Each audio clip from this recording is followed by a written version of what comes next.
Borussia ডর্টমুন্ডকে 3-2 গোলে পরাজিত করে ফিফা ক্লাব ওয়ার্ল্ড কাপের সেমিফাইনালে পৌঁছে গেল রিয়াল মাদ্রিদ।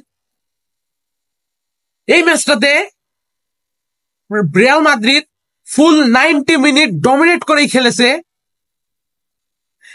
ফুল ম্যাচে যেভাবে ডমিনেট করেছে, ম্যাচের শুরু থেকেই ডমিনেট করতে শুরু করে, একের পর এক আক্রমণ করতে শুরু করে, এন্ড এর ফলস্বরূপ মাত্র 10 মিনিটের মাথায় রিয়াল মাদ্রিদ লিড পেয়ে যায়, 1-0 গোলে লিড পেয়ে যায়। ভিনিসিয়াস জুনিয়রের বাড়ানো বল থেকে আলতো করে আর্দা গুলার একটি ভলি দেয় গঞ্জালো গার্সিয়াকে, এন্ড গঞ্জালো গার্সিয়া তার আউটস্ট্যান্ডিং ফিনিশিং দিয়ে গোল স্কোর করে।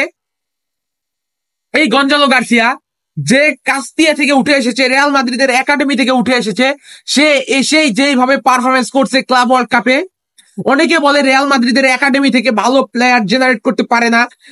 এখন তাদেরকে আমি চোখে আঙুল দিয়ে দেখাই দিতে পারবো যে এই যে গঞ্জালো গার্সিয়া, এই কিন্তু আমাদের একাডেমির প্লেয়ার, এন্ড এই ক্লাব ওয়ার্ল্ড কাপে এখন পর্যন্ত 5 ম্যাচে 5টিতেই সে গোলে অবদান রেখেছে। 4 ম্যাচে সরাসরি গোল স্কোর করেছে, এন্ড 1 ম্যাচে গোল না পাইলেও একটি অ্যাসিস্ট প্রোভাইড করে।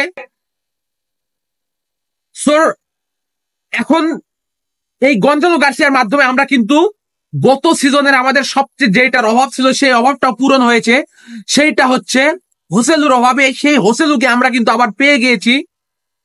যেই হোসেলুর অভাবটার কারণে, যেই নাম্বার 9 পিওর নাম্বার 9 এর কারণে আমরা গত একটা ট্রফিলেস সিজন কাটালাম পুরো, সেই পজিশনে কিন্তু আমরা এখন সলিউশন পেয়ে গেছি।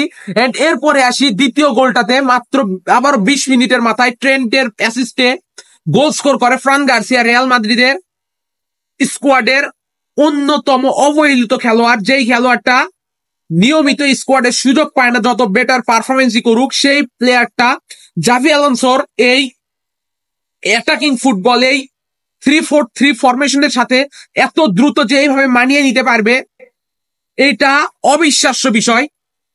এই খেলোয়াড়টা যেই ডেডিকেশন দেখায় টিমের প্রতি এন্ড দলের হয়ে, এখন সে one of the best work rate provider.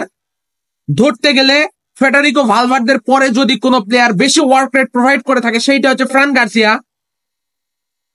সেই খেলোয়াড়টা গোল স্কোর করলো। এন্ড এখন যদি ফারলান মেন্ডি ইনজুরি থেকে ব্যাক করে, তারপরেও আমার মনে হয় মেন্ডি এই স্কোয়াডে নিয়মিত হইতে পারবে ফ্রান গার্সিয়াকে বিট করে। মেন্ডি একজন defensive minded left back, so এইখানে মনে হয় ফ্রান গার্সিয়াই ভালো পারফরমেন্স করবে। এন্ড আর্দা গুলারকে গত সিজনে কিন্তু জাভি আলোনসো যখন লেভারকুজেনের কোচ ছিল, তখন কিন্তু সেইখানে সে এই আর্দা গুলারকে চেয়েছিল। এন্ড সে যখন আবার রিয়াল মাদ্রিদের কোচ হিসেবে আসলো, তখন কিন্তু সেই আর্দা গুলারি হয়ে উঠলো তার তুরুপের তাস। এই আর্দা গুলারি আজকে 2টি অ্যাসিস্ট প্রোভাইড করে, এন্ড তার 2টা অ্যাসিস্টই ছিল অবিশ্বাস্য। জাস্ট এই 5টি ম্যাচে, গত 5 ম্যাচে জাভি আলোনসোর আন্ডারে Arda Guler and Gonzalo Garcia just outstanding performance করছে, এন্ড তার ফলস্বরূপ রিয়াল মাদ্রিদকে কিন্তু পৌঁছে দিয়েছে ফিফা ক্লাব ওয়ার্ল্ড কাপের সেমিফাইনালে। এন্ড এই ম্যাচে যে কিলিয়ান এমবাপ্পে নামবে মাঠে এন্ড গোল স্কোর করবে না, এইটা কি রকম একটা শোনা যায় না। কিলিয়ান এমবাপ্পে মাঠে নেমেছে, সে গোল স্কোর না করে উঠে গেছে, ব্যাপারটা কিন্তু তার নামের সাথে যায় না। সো কিলিয়ান এমবাপ্পে মাঠে নামলো এন্ড গোল স্কোর করলো। দীর্ঘ দিন পরে সে ইনজুরি থেকে ফিরলো, মাঠে নামলো এন্ড গোল স্কোর করে সে তার উদযাপনের মাধ্যমে Liverpool and Portuguese superstar Diego জোটাকে স্মরণ করে তার প্রতি সম্মান প্রদর্শন করেছে কিন্তু সেলিব্রেশনের সময়। এন্ড এইটা হচ্ছে রিয়াল মাদ্রিদ মেন্টালিটি। কিলিয়ান এমবাপ্পের আজকের গোলটা 10-এ 10 দিতেই হবে। সে যেটা তার ক্যারিয়ারে কখনো করে নাই, বাইসাইকেল কিকে গোল, সেইটা সে আজকে করে দেখিয়েছে। ম্যাচের 94 মিনিটে আর্দা গুলারের বাড়ানো বল থেকে দুর্দান্ত একটি গোল স্কোর করে বাইসাইকেল কিকে।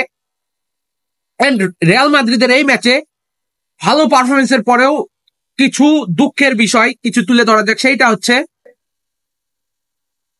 এক্সট্রা টাইমে, যেটা হচ্ছে রিয়াল মাদ্রিদের জন্য সবচেয়ে ভালো সময়। এক্সট্রা টাইমে রিয়াল মাদ্রিদ অনেক ভালো পারফরমেন্স করে, সেই সময় আজকে রিয়াল মাদ্রিদ 2টি গোল কনসিড করেছে। 92 মিনিটে বরুসিয়া ডর্টমুন্ড একটি আউটস্ট্যান্ডিং গোল স্কোর করে, যেটাতে গোলকিপারের কিছুই করার ছিল না। আর্লিয়ান সোয়ামিনির পায়ের নিচ দিয়ে এমন ভাবে শটটা নিয়েছে, এখানে তারও কিছু করার ছিল না।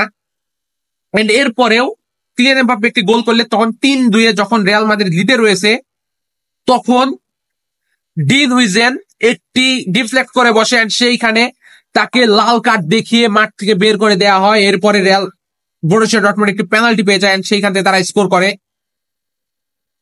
3-2 তখন তারা চলে আসে। এন্ড এরপরেও তারা আরো একটি সুযোগ পেয়েছিল, যেটা আমাদের দেয়াল চীনের প্রাচীর থিবো কোর্তোয়া সেফ দিয়ে যেছে। যদি সেই সেফটি সে না দিত তাহলে হয়তোবা রেজাল্ট অন্য কিছু হইতে পারতো। বাট এই ম্যাচের এই দুইটি গোল স্কোর করা রিয়াল মাদ্রিদের জন্য খারাপ বিষয় নয়, বাট সবচেয়ে বাজে বিষয়টা হচ্ছে আমরা আগামী ম্যাচ যেখানে ফিফা সেমিফাইনাল খেলতে নামছি পিএসজির এগেইনস্টে, সেই ম্যাচটাতে আমরা ডিন হুইজেনকে মিস করছি। সো এই বিষয়টা রিয়াল মাদ্রিদের জন্য একটু চিন্তার বিষয় হইতে পারে। পিএসজি এই সময় চ্যাম্পিয়ন্স লিগ জয়ী দল, তারা দুর্দান্ত পারফরমেন্স করছে। গত ম্যাচও তারা বরুসিয়া বায়ার্ন মিউনিখকে 2-0 গোলে হারাইছে।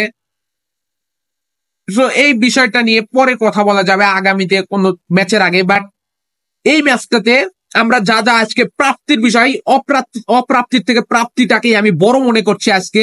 গঞ্জালো গার্সিয়া, আর্দা গুলার, ফ্রান গার্সিয়া, দীর্ঘদিন পরে কিলিয়ান এমবাপ্পের গোল, জাস্ট সবকিছু মিলিয়ে আউটস্ট্যান্ডিং একটি রাত কেটেছে রিয়াল মাদ্রিদ ফ্যানদের জন্য।